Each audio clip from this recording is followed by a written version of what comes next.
For a start, we have come a long, long way in the last 10 months. We started at 3% in the polls, probably 60, 70 points behind Secretary Clinton. So a lot of people in America, African Americans and whites and Latinos, did not know what I stood for. We have made progress, to be frank with you, but we still clearly have a long way to go. I think in terms of the African American community, our position on criminal justice is the strongest of any candidate. We got to end the obscenity of the United States having more people in jail than any other country on earth, largely African American and Latino. Number two, we need an economic policy in this country that speaks to the needs of working families and not just billionaires. We are talking about raising the minimum wage to $15 an hour, talking about creating millions of decent jobs by rebuilding our crumbling infrastructure, pay equity for women workers, and in Michigan, very significantly, we are talking about changing a disastrous set of trade policies which have wrecked the economy of Detroit, have hit white workers, black workers, Latino workers. Companies have shut down here, moved abroad, and then bring their products back into the United States. You're looking at a former congressman and a senator who voted against NAFTA, voted against permanent normal trade relations with China, has a very different position on trade than Hillary Clinton does. She supported a lot of these agreements. I worked very hard against them. You've done a significant ad buy in this state. Our polling with the Detroit News suggests that maybe that money could be better spent elsewhere because she has such a significant lead on you here. Why did you come to play here? I mean, you're coming to play. Our polling, by the way, tells us differently. And our polling tells us that we could win Michigan, and that the vision that we have for America is resonating with working people, middle-class people, young people, many people who have given up on the political process. We are here. I would not be here otherwise. A lot of other states that I can go to. We're going to spend time in Michigan because we think we can win here in Michigan. What does your polling numbers, what do they tell you?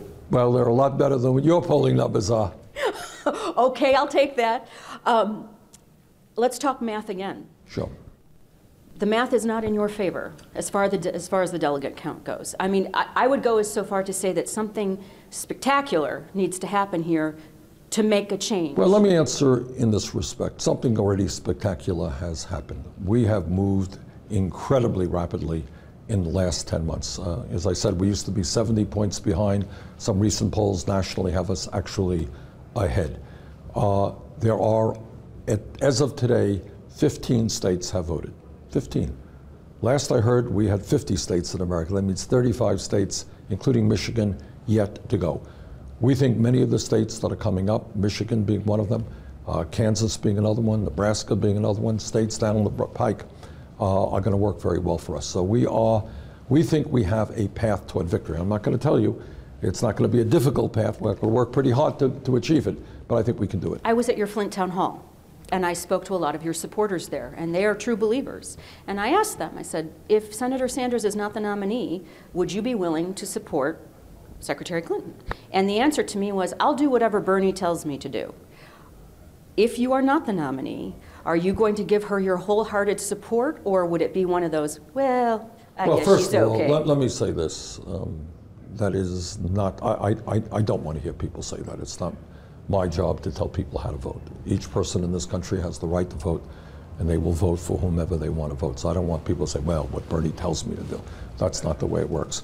When I began this campaign, I said that I would support the Democratic nominee. If it is not me, I hope very much that it will be me, and that is still my position. What do you think of what's going on the other side?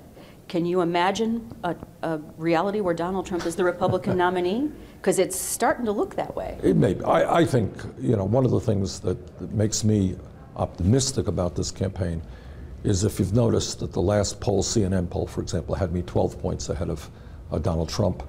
Secretary Clinton was 8 points ahead. And that's consistent with most of the polling, which shows that we can beat Trump, sometimes by pretty big numbers.